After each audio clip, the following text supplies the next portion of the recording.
Bismillahirrahmanirrahim. Assalamualaikum warahmatullahi wabarakatuh. Ketemu lagi di bahasa pemrograman ya, programming language. Kita masih berkutat di textual data. Sekarang edisi yang ketiga ya, sesi yang ketiga untuk bicara tentang textual data.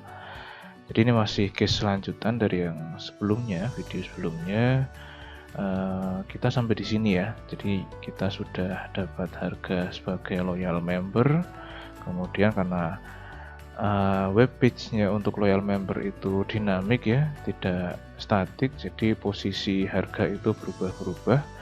Kemudian kita harus menetapkan, harus mencari stringnya, kemudian kita tetapkan startnya n-nya di mana.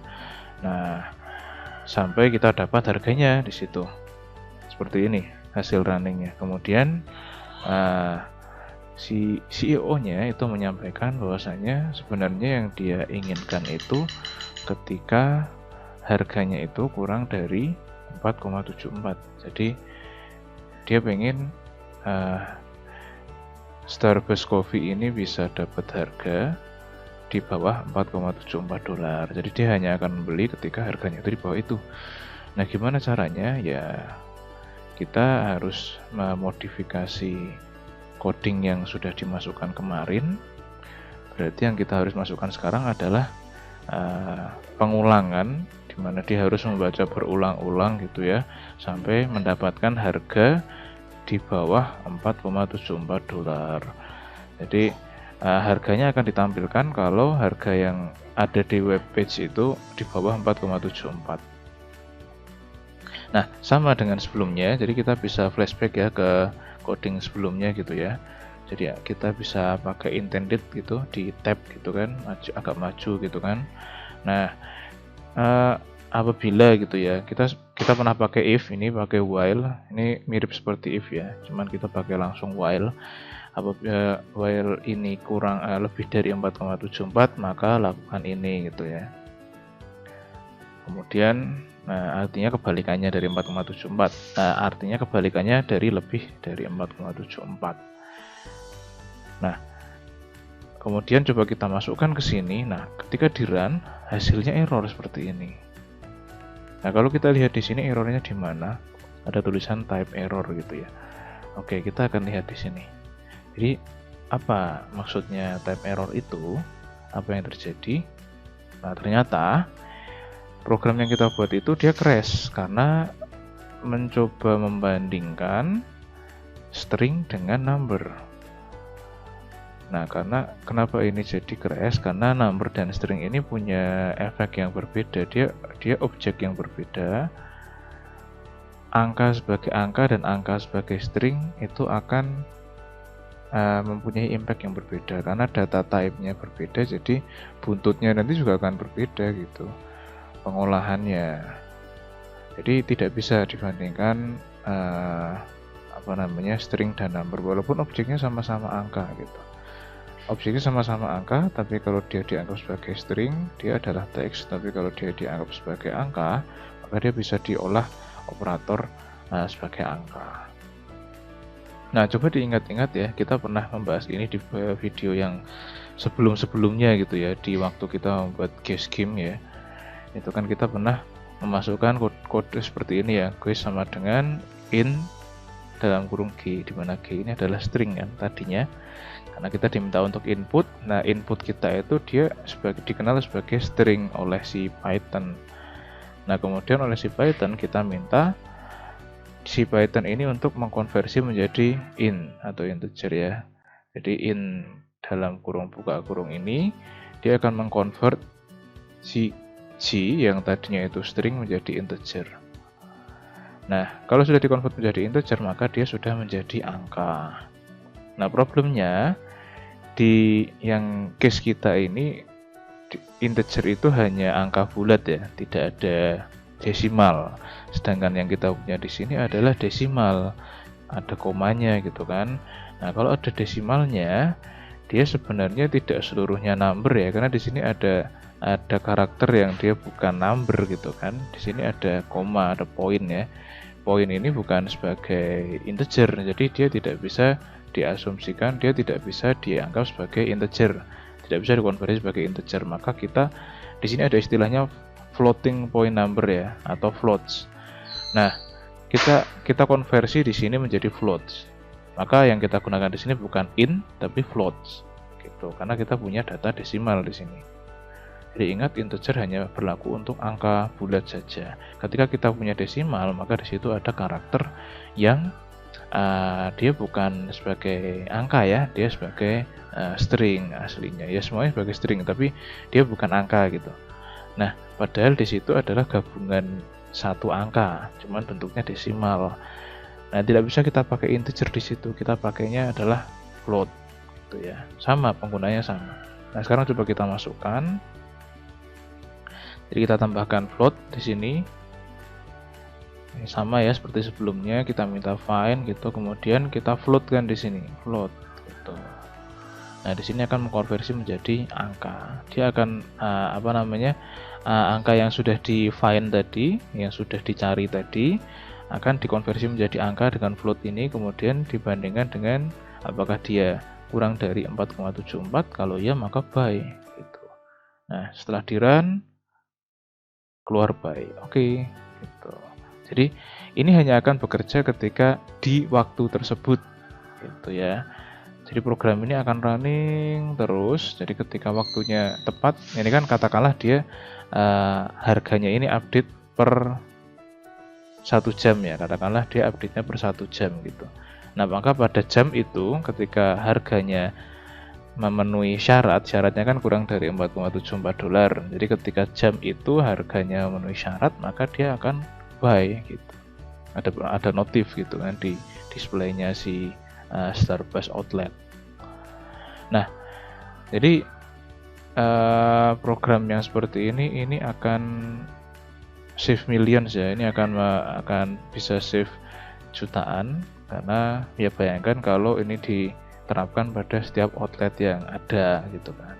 Nah, cuman setelah ini dilakukan, setelah ini dijalankan, tiba-tiba si Starbuzz Coffee ini dapat kiriman surat ya dari katakanlah departemen yang mengurusi internet lah ya, kayak gitu. Jadi dapat peringatan karena ada pergerakan yang mencurigakan gitu kan, yang menyebabkan servernya si Beans R Us ini down karena terlalu berat gitu, overload. Ya silahkan dibayangkan gitu. Jadi ini semua outlet melakukan loops yang berulang kali setiap waktu dalam jangka waktu yang terus-menerus dari seluruh dunia mengakses ke sini gitu. Nah, ini akan penuh sekali websitenya si Beans R Us ini. Nah, kalau kita lihat ya, jadi di sini nih perintah ini nih, page URL lib request URL open gitu. Nah, ini nih ya bayangkan ketika katakanlah seperti momen pemilu atau momen ujian CPNS atau apa gitu kan, yang mengharuskan semua orang mengakses satu website di waktu yang sama. Nah, cara seperti itu ini mirip gitu. Ini kita gunakan sistem yang akan mengakses website gitu dalam waktu bersamaan ya, dalam waktu bersamaan dan rentang waktu yang mepet sekali gitu. Jadi ada di sini nih masalahnya. Nah, kalau kita lihat di sini, nih ilustrasinya ya. Jadi ada satu server di sini, kemudian dari seluruh dunia mengakses gitu kan dalam waktu yang sama. Nah, dalam 1 jam saja itu akan ada ribuan request ya untuk open website gitu kan. Ya jelas, ya silakan dibayangkan, maka jelas akan membuat website ini down karena overload. Jadi apa yang kita perlukan? Yang kita perlukan adalah jeda. Jadi kita akan coba mengaplikasikan request untuk URL open untuk mengakses website itu dengan jeda. Jadi tidak terus-terusan untuk diakses.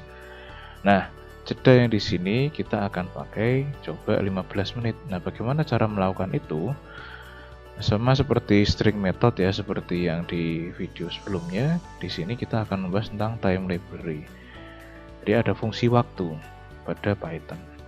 Sebenarnya kita sudah menggunakan ya, kita sudah pernah menggunakan library code ya pada coding-coding sebelumnya.